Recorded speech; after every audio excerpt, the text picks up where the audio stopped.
ใ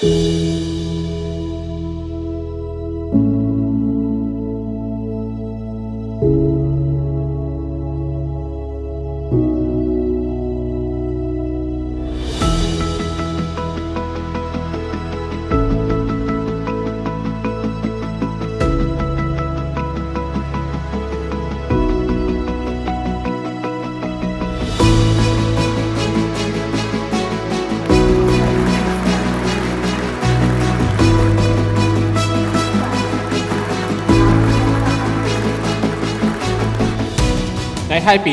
2019 บริษัทลาวนุคมมนาคมมหาชนเป็นบริษัททับอิฐในสปป.ลาวที่นำเทคโนโลยี 5G มาเปิดทดลองนำไส้โชว์เคสเนาะเพื่อเกี่ยมความพร้อมด้านต่างๆเพื่อรับไส้สังคมก็คือผู้ชมไส้ในทั่วประเทศจะได้นำไส้เทคโนโลยีทันสมัยที่สุดและตอบโจทย์วิถีชีวิตดิจิตอลในทุกขเขตเวียกงานเมื่อนี้พวกเขามีความภาคภูมิใจเป็นอย่างสูงเนาะที่ได้เป็นการนำไส้ที่ทันสมัยเพื่อมารับไส้แขวงสวรรณเขตโดยเฉพาะและแมนนครไกรสอน